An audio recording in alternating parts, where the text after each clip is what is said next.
How's everybody doing today? My name is Chris. Welcome to Bourbinsane.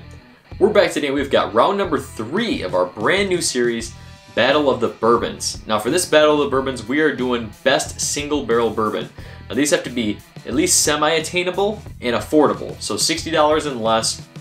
And you know, you can find it if you really search hard for it. You know, for some of these, most of these you're gonna be able to go out on your shelf and pick up right away. We're doing this bracket style on our March Madness. So we're going to be trying 4 whiskeys blind for round 1, and we're doing that 4 times. So we're trying 16 whiskeys. Top 2 are going to advance to the next round where we'll move on to the next tasting. We've got round 3 here. If you haven't seen round 1 and round 2, please go check those out. Find out which 2 whiskeys advanced.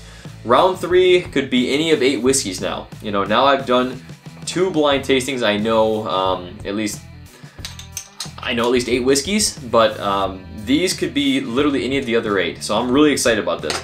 These have been shuffled already, but let me go ahead and shuffle these again for you just so you know it's legit.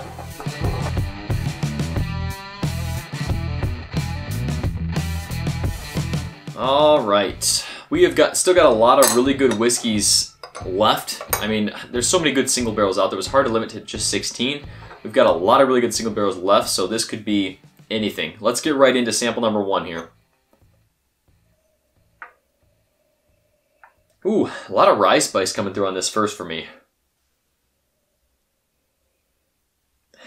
Alcohol, I'd say kind of like some alcohol burn, but it's definitely cherry rye. Like rye notes with a cherry overlay on it.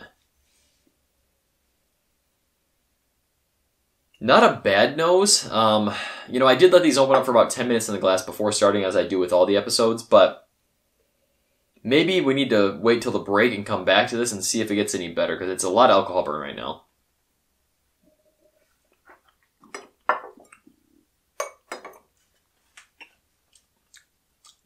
Whew! Okay.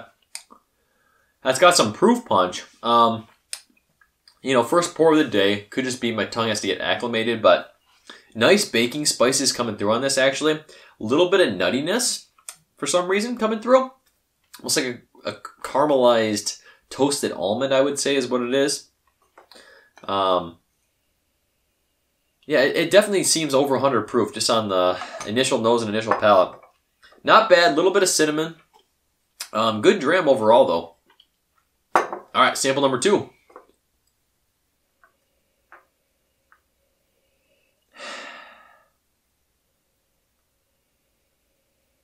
Again, a little bit rye forward to me. Maybe I've got rye in the mind today. I don't know. This is definitely sweet oak with cherry, though. Along with that rye, kind of peppery, more leaning towards like orange zest, I would say. Pears and apples coming through too, like lighter fruit, lighter citrus, along with that orange peel. Again, another nice nose.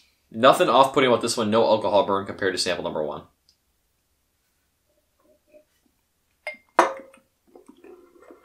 Very fruity on the palate. Very fruity. Surprisingly fruity. But I like it, you know, it's like biting into a fresh pear or a fresh apple, really. Like I described on the nose, you know, it really is.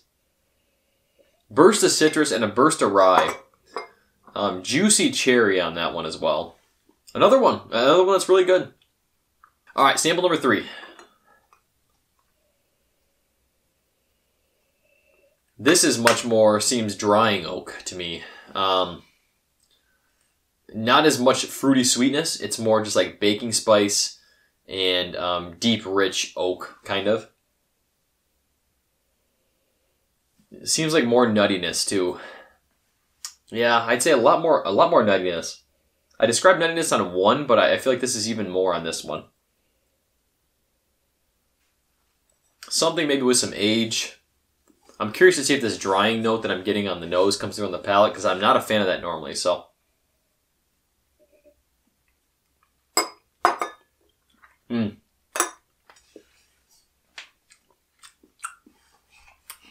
Yeah, decent. It's definitely lacking in the finish department. Definitely has kind of that toasted almond, toasted nut note again as 1 did, but it definitely tastes lower proof than sample number 1. Nice caramels, nice vanillas. Decent mouthfeel, leaving a little bit of a fresh creaminess, like a fresh vanilla almost on the center of the palate. Maybe like a vanilla creamsicle or something like that is what I would say. But short finish, nothing to really write home about on this one. A good pour, but I think there's betters in the lineup. All right, sample number 4.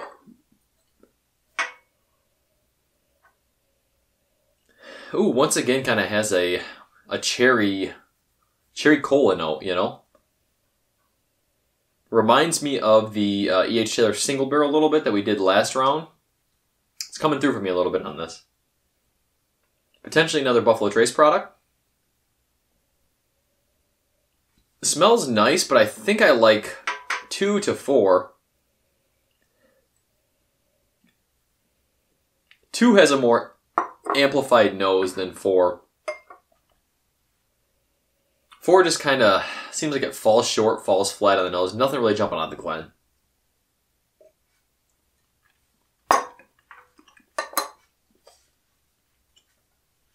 Good flavor. Good flavor, but again, as I mentioned, short finish. Ooh, a very off-putting note at the end of that sip, whatever that is. It's like it's trying to be rye spice, but there's something really off-putting about that. No creamy oak I like. No really vanilla ice cream notes, you know. Like that's the kind of stuff I like on the finish, where it gives me that nice creamy mouthfeel, nice long finish. Very short, almost a little bit of bitter drying oak on that. Not the biggest fan of 4 on initial taste, so. Again, let's take about 10 minutes. We'll come back to these. We'll see if anything changes going back down after the break. So I'll take the tops off these and we'll be right back.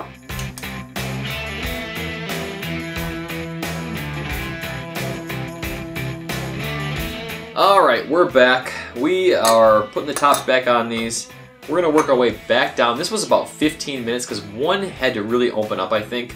A lot of alcohol burn on that. I wanted to give it time. So let's work 4 back to 1. As mentioned always, things change when you go one way, when you try whiskeys in a different order. Completely different sometimes. More citrus punch. I'll say more citrus punch. A little more cherry, I think. It kind of reminds me of a cherry Jolly Rancher on the nose, is what I'm getting now. This has got to be a Buffalo Trace product. It just smells like Buffalo Trace, you know. It smells like some Buffalo Trace store picks I've had. Again, it's reminding me of the E.H. Taylor, so it's got to be Buffalo Trace Distillery. I'm not guessing. I'm not guessing, guys.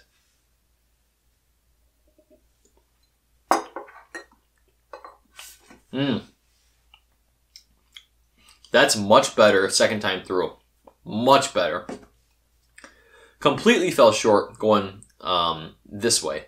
But coming back, way better. Much more citrus punch. Again, the pear apple as 3 had. It's like a peary... It's actually a pear apple. You know, my wife just bought these fruits from Costco. They're like literally called apple pears or pear apples. It's like a hybrid fruit.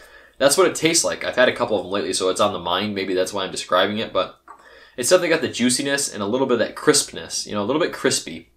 Could be rye spice. All right, back to sample number 3. This is nutty, man. This is like Jim Beam nutty.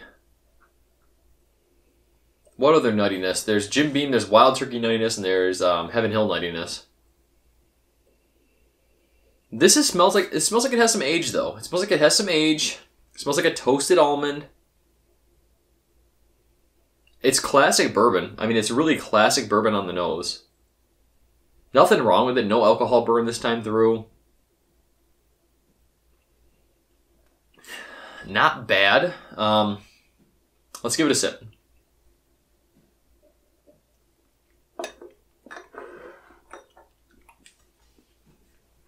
Nice flavor.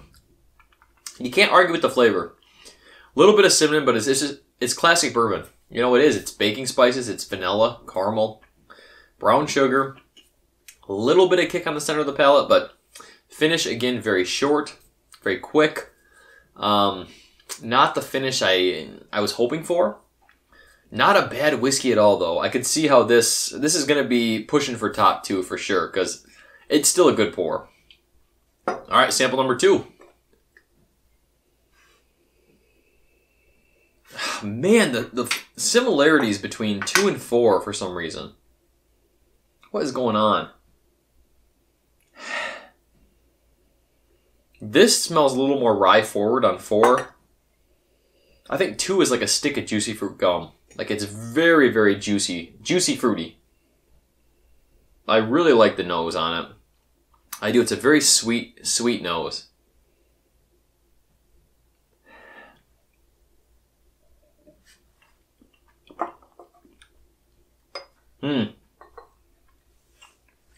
I think I like the palate a little more too. I think I like the palate a little more on 2 than 4.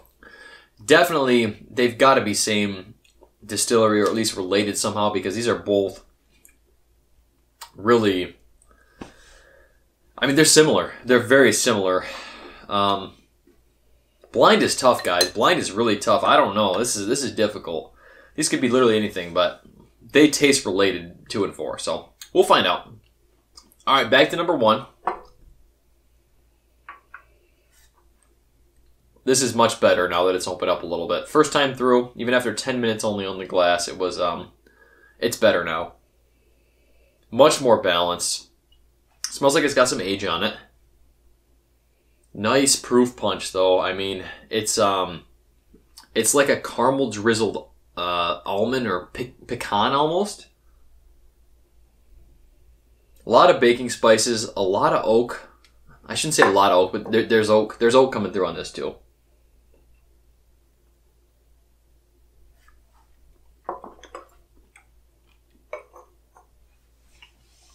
Yep. Cinnamon, oak, baking spices, proof. There's the proof, baby. I like it. I do like it. The proof is making the difference, you know. I wish it didn't, but proof does make a big difference in whiskey. Very nice. That's a very nice pour. This is going to be tough to deliberate. I'm going to take a couple more minutes, try them again side by side off camera. We'll come back and we'll have our conclusion. Stay tuned, guys.